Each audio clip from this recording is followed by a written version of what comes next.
आज हम मिलते हैं सैम थेरेपी के फाउंडर श्री सुभाष अग्रवाल जी से और जानते हैं कि बच्चों के मोटिवेशन के लिए क्या किया जाए। देखिए, तुम्हारा सवाल तो बहुत उचित है। आज के संदर्भ में हमारे बच्चे, चाहे वो टीनेजर हैं या उससे बड़े हैं, उनके लिए कुछ हम गाइडलाइन देना चाहते हैं। सबसे पहली बात तो ये है कि किसी भी बच्चे का फिजिकली ठीक होना बहुत ज़रूरी है। बचपन में चोटें लगती रहती हैं, सर फूट जाता है, कभी टाँके भी आ जाते हैं और नहीं तो कभी गुल्लड़ पड़ जाते हैं। सर में कुछ चोटें लगने के कारण या किसी और विशेष कारण से अपने सर पे हाथ फेर के देखिए।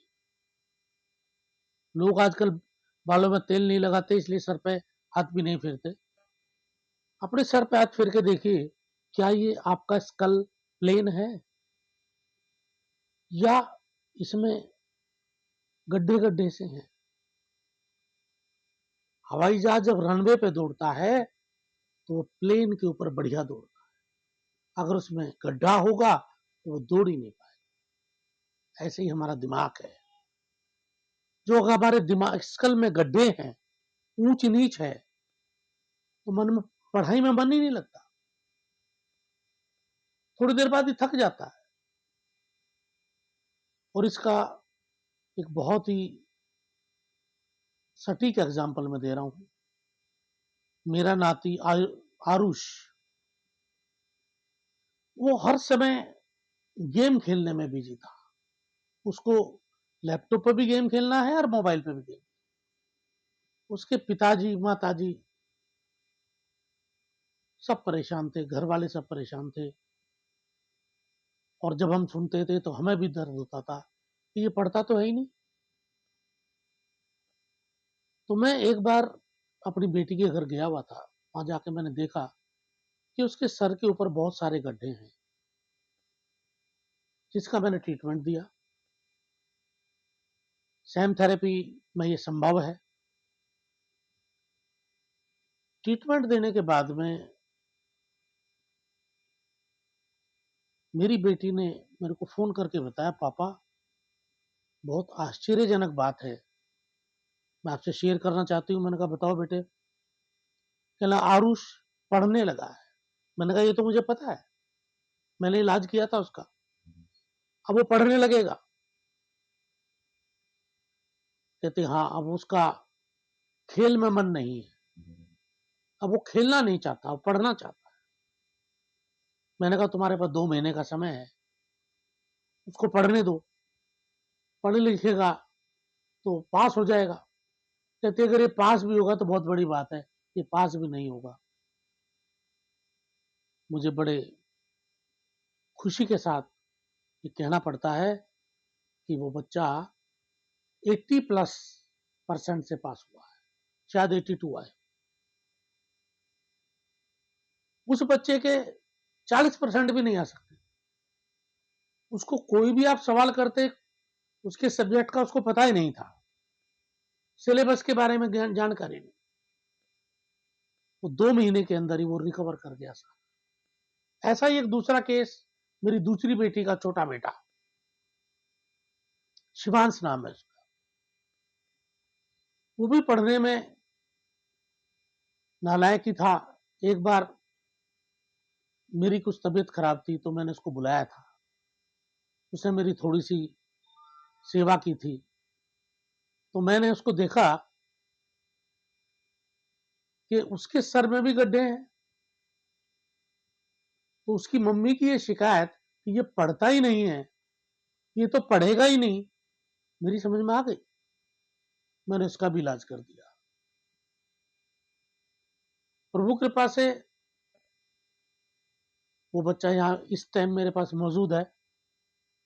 जरा इसकी तरफ कैमरा ले जाके बताओ। ये शिवांश है।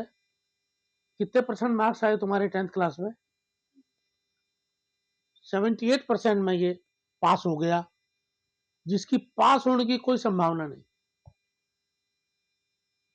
तो सेम थेरेपी इस सड़क को प्लेन करने में सक्षम है, ये करती है। ऐसे ही एक बच्चे का और एग्जाम्पल दे रहा हूं। एक बच्चे का बड़ा भाई आईआईटी दिल्ली में पढ़ रहा था, अच्छी बहुत बढ़िया नंबर थे, वो 1 करोड़ के पैकेज को भी कम समझता था, फाइनल ईयर में था, लेकिन छोटे भाई के 76% नंबर रह गए 12th में। उसको आईआईटी में कहीं एडमिशन नहीं मिल सकता था, वो बच्चा डिप्रेशन में था। उसकी बड़ी मौसी मेरी पेशेंट है, तो वो एक दिन मेरे पास बोली, कहते मेरी छोटी बहन का बेटा, छोटा बेटा डिप्रेशन में, आप उसका इलाज करो। मैंने ठीक है, ले आना। तो मैंने उसका इलाज किया, देखा उसको भी तकलीफ थी, मैंने उसका इलाज किया। तो वो 15 दिन बाद दोबारा ले आई उसको। तो 15 दिन बाद मैंने दोबारा उसका इलाज किया। उस टाइम डिफेक्ट कम थे, शुरू में तो बहुत डिफेक्ट, लेकिन दूसरी बार में मैं समझता हूं कि वो ठीक हो गया, या ठीक हो गया होगा। उसने कुछ एंट्रेंस एग्जाम दिए थे, बड़े खुशी की बात है। वो बच्चा एक दिन तीसरी बार जब मेरे पास आया, तो मिठाई का डब्बा लेके आया। मैंने कहा, भाई क्या भैया की नौकरी लग गई? कहता, नहीं, मेरा एडमिशन हो गया आईआईटी इंदौर में। आज वो बच्चा 2 साल इंदौर में, आईआईटी 2 साल हो चुके हैं उसको, अब तीसरा साल चलेगा। देखिए, ये तो है सवाल सेम थेरेपी का, कि हमने कुछ बच्चों का जीवन पहले से बेटर किया। वास्तव में सबका किया जा सकता है। जो भी पढ़ने में कमजोर बच्चे हैं, जिनको हम नालायक भी बोलते हैं, उनमें बच्चों की गलती नहीं है। गलती है उनकी फिजिकल, उनके ब्रेन को सपोर्ट देने की। सेम थेरेपी द्वारा ये सपोर्ट दिया जा सकता है। दूसरी बात, आजकल बच्चों का दिमाग अगर कहीं नहीं है, तो वो गेम में है, यारी दोस्ती में है। माँ बाप से वो संपर्क भी नहीं करना चाहते, क्योंकि माँ बाप तो उनको पढ़ने के लिए बोलेंगे, पढ़ने की तो उनकी इच्छा नहीं है। तो वो गेम खेल रहे हैं, वो परेशान हो रहे हैं, माँ बाप भी परेशान हो रहे हैं। और जो माँ बाप ये समझते थे मेरा बेटा आईएएस बनेगा, आईपीएस बनेगा, आईआरएस बनेगा, वो तो फेल होकर रखा जाता। अब वो प्राइवेट नौकरी भी नहीं मिलती उसको, बिजनेस के लिए तो पैसे ही नहीं है। वो बच्चा क्या गलत आदतों में पड़ता है, गलत दोस्तों की संगति में बैठता है, कुछ नहीं कर पाता। और जिसका दिमाग ठीक नहीं होता, वो कुछ भी कर सकता है, वो गलत ही करेगा, सही करने की तो कैपेसिटी नहीं। तो मेरा ये संदेश है उन सभी बच्चों को, जो बच्चे ये महसूस करते हैं कि हमारा पढ़ने में मन नहीं लग रहा है, मेरे से मिले। अगर आप सक्षम होंगे, आपके माँ बाप सक्षम होंगे, तो मेरी फीस दे देना। नहीं सक्षम होंगे तो मैं इसको एक पुण्य कार्य समझ के भी कर दूंगा। लेकिन मैं चाहता हूं कि उस बच्चे का भविष्य सुंदर हो जाए। कल कम से कम वो मेरे को याद तो करे कि मैं किसी अंकल के पास गया था और उन्होंने मेरा जीवन में परिवर्तन ला। मेरी प्रार्थना है सभी माताओं बहनों से कि अपने बच्चों को, अगर वो बिलो 80% हैं या बिलो 60% हैं, तो पहचान करें कुछ गलती है, ठीक हो सकती है। मेरा टारगेट है 98% का, 95 से कम की तो बात ही नहीं करूंगा।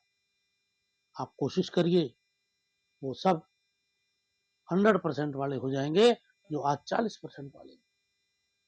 बहुत बहुत धन्यवाद। और बच्चों से मेरी यही प्रार्थना है कि पढ़ाई की तरफ ध्यान दें, अच्छे इंसान बने और माता पिता का भी सम्मान करें, एक दूसरे का भी सम्मान करें। जय हो आपकी, जय भारत, जय हिंद, नमस्कार, थैंक यू, थैंक यू।